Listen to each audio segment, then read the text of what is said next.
We've really enjoyed watching the World Cup so far, but one thing that's interesting, at least from my perspective, is in the Philippines as a foreigner, we're watching, for the first time for me, it's watching a country almost divide itself during the World Cup, supporting different teams. Obviously in a very friendly way, not least because... well, not least because you can get like someone picking Spain perhaps, and you get to make fun of them, and they'll have to drink a lot in the end because it's not very, very welcome. But they're picking different teams. But of course, the ultimate dream is that one day, and what would unite everyone, is that the Philippines get there. Yes. So, Iko, what do you think is the biggest way that the Philippines can improve, that they can get there? I mean, North Korea are probably the test case in this sense for our region.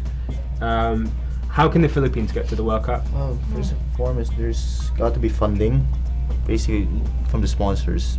Aside from that, let the sport grow in terms of attention to our leagues, to the right now we only have one league, the UFL, and it's not even a national league.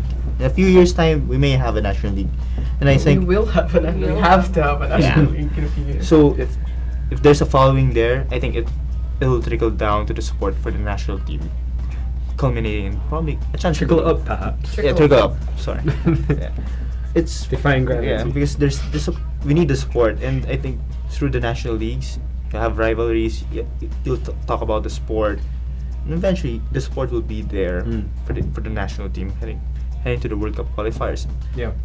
If You touched on a really important issue there, rivalry, actually, because one thing that the UFL doesn't have, which most leagues have, is that rivalry. Actually, going even with PBA, if we go to basketball, we go to the leagues in the Philippines, it's corporation versus corporation.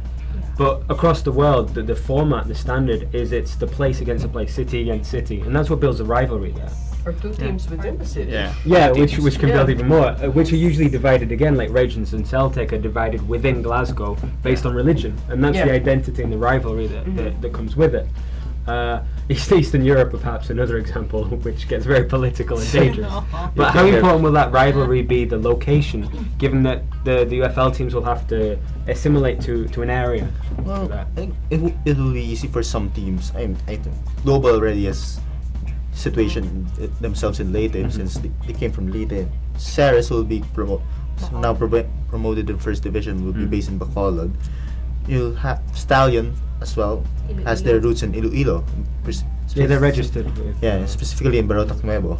And you have the Manila teams, probably take some parts of the Metro Manila. Probably Kaya will. But see, the problem there is that it's only under one FA. Yeah, It's NCRFA, so I think the National League, I don't know the format of it yet, but we may see maybe 3 teams from NCRFA, I'm not sure. There probably will be a bit more, you'd hope, because I mean, like you look at London, you look at Milan, their biggest clubs usually are based there, but absolutely, there'd just be a few. At least maybe like 3, 4. 4. They'd be split between the cities within Manila, because it's huge. It's huge as an area.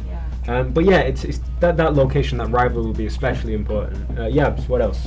I think it's cliche to say this, but a grassroots program will have to be, Of course. In place. I wouldn't say it's so much cliche, it's just bloody obvious. Yes. And It's it's how required. it's done It's with very it. obvious. There's just been You've not seen, enough. like, for example, invested, but you have to look at it long term. Because some people think that it's easy to put up a grassroots program, just put people there, it's fine. But Hey kids, go. I mean, it's not that kind of program. It's an investment of the kids going to the program, and then investment of the parents and the clubs. And then if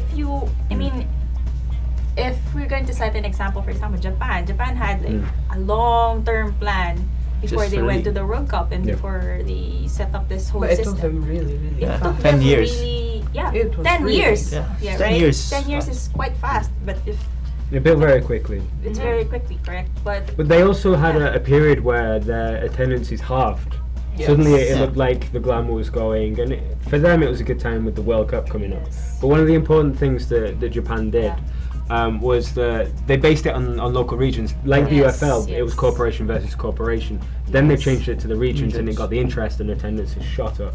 But also, they forced every club to have youth teams. Youth teams, Yeah. exactly. And that's what built up the grassroots football, Yes. because, well, like in the Philippines, Support. Proper it's the schools, support. The schools. that were the Support, root, yes. Yeah, but I was clubs are going to the say long not time. just it's easy to say, yeah. I mean, Yeah. we Easy need to a say. better grassroots program. Yeah. I think in the Philippines, especially, more than the clubs, more than the corporations, I think it has to have, we need government support. Yes. Our government support, especially for football, we all know Yeah. about it. The POC and the PSC, we They're not have big fans. problems. Hi, They're guys. not, apparently not Anti-support. very, they're not very Yeah. Keen. big Yeah. fans of football. Really They've not. been, instead of supporting Hampering the sport, development. they've been Blocking. blocking Blocking. development. That's what it That's is. the proper term. Yeah, I think without government support, that football development, Mm. instead of doubling or tripling or quadrupling in the next 5 years, 5 years. without that, it's still going to go on, of course, Mhm. because people are behind the sport, but it's going to be a great deal slower. What perhaps Yeah. links very well to that is one thing that Japan also did with that is that their stars went to the schools. Yeah. And that's how they Yes, got it. And so the yes. deaf ed could be really important there if schools Yeah. became an important part of the football. Yes. Like the UFL right now are doing a mall tour, which is great, but of course they're not going to be the future stars. It's about raising awareness, but Yeah. with the Promoting schools, the that's where you get the promotion, long-term Yeah, that's where development. you go. And so that's especially important with that, with getting the kids Yeah. playing football in schools, getting their hours up, Yeah. how many hours they're playing. For example, one thing actually me and Nico were just talking briefly about was that in Brazil, kids are playing 20 hours a week of football at Yeah. least. Yeah. And that's it's basically one day out of the entire week that they're fully playing. Whereas in Europe and other places, the kids are playing 10 hours at most normally.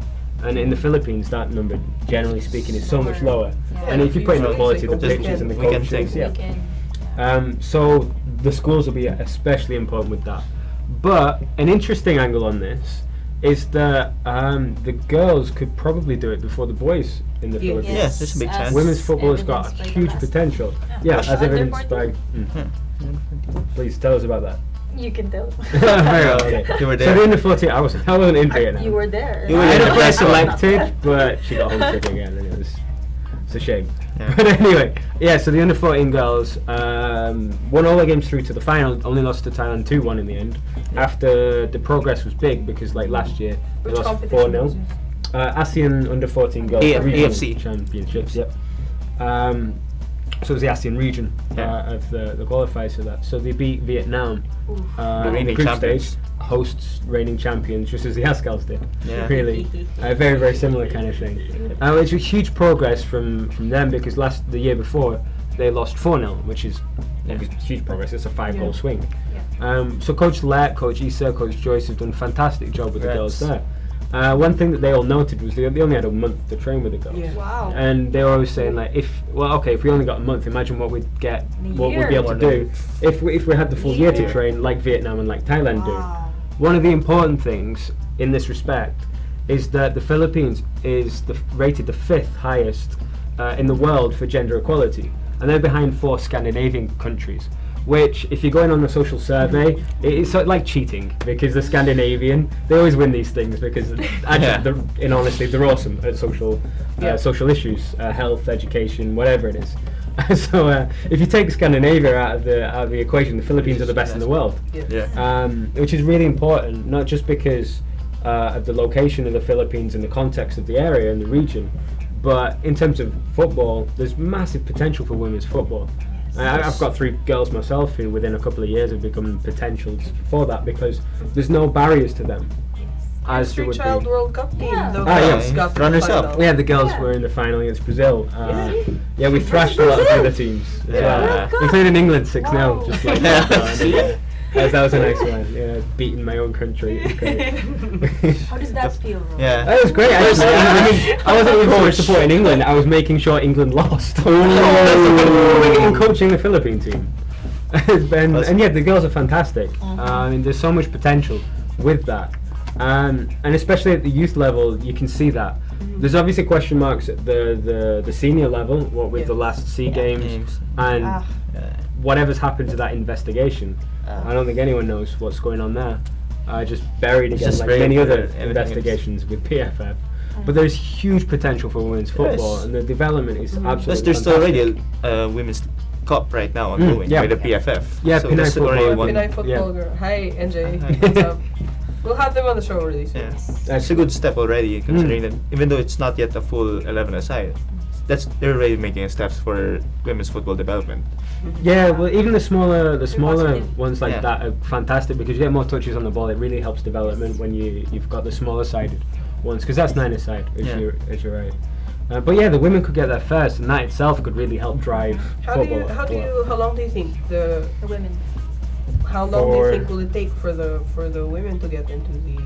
It all depends on the support. I mean, like for example, there was so little support for the under 14 girls. Yeah. Really, there was only a month of training, and it's always been like that. It all depends on if the women's team Yeah. had the same support, and I'm talking about the seniors, Yeah. the actual Yeah. women's team, the Malditas. If the Malditas got the same support as the, let's say the Ascals, same like right now the coaching is great for the Ascals. So let's say we get that same like quality Okay. of support and coaching and all of that. How long do you think will it take for the women to get into the World Cup? Because guys, yes, there's a World Cup from Yep, next year. yes. And they don't have to wear shorter shorts Yes. Yes. to make it interesting. Anyway. Women's football is very interesting. How long do you think it will take? A decade would be safe. A decade. Actually, So I mean- basically, these girls from the under 14 team could Will be part. potentially Still be be playing. The team. Yeah. And the real difference is the Philippines can compete at under 10s, under 12s, even sometimes at under 14s. The big gap comes at 16s and 18s. There's lack of Sustainability. development there. Yeah. So, I mean, for example, what Japan did with the senior team is they invested so much into their under 12s and under 10s that when they graduated, that's Shinji Kagawa, that's Honda, that's Yeah. the stars of today.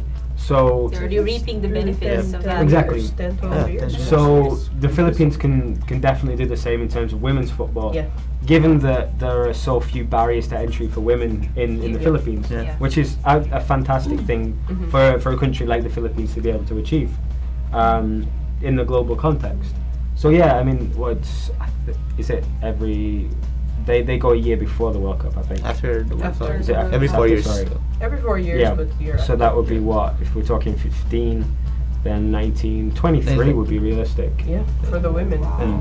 And it's going to be these girls who Yeah. from the under 14. 14. If the support's there, that's the biggest thing because there's been so little investment, so little support for them that Yeah. it's almost inevitable that generation will be lost in that sense. Yeah. One of the important things the under 14s did was scouting in the provinces. Yeah. So only 4 of the girls were from the NCR, which meant that they got the best of everyone. And really the question is then, how many talents have we missed because we haven't been able to do that? Yeah. Again, going back to Japan and the J Scouting. League, they had national training centres in every province. Yeah. So the Philippines again can do the same, and if they do They already that, tagged they'll these get the yeah. best ones. These kids. So it was They tagged- impossible for Japan to miss a great talent, Yeah. and the Philippines Ah. can do the same. It really just requires that investment. Yes. Okay. So there's big questions there, I guess, for the PFF more than anything. Let's there. wait for PFF. Yeah. And there's some absolutely huge potential out there. And good luck to both the boys and the girls. Yes. The boys will take much longer because of the development of boys Development's and maturity in that way. It requires And a it's lot just more. more difficult. Yeah. Yeah. Competition there is. Yeah. But the girls have huge potential. I want and to we really know. I hope- want to know what they think. Yeah. Let us know how long you think the Philippines will take for both the guys and girls Yeah. to get The into World the Cup World Cup. dream. So just tweet us. at FTW Sports.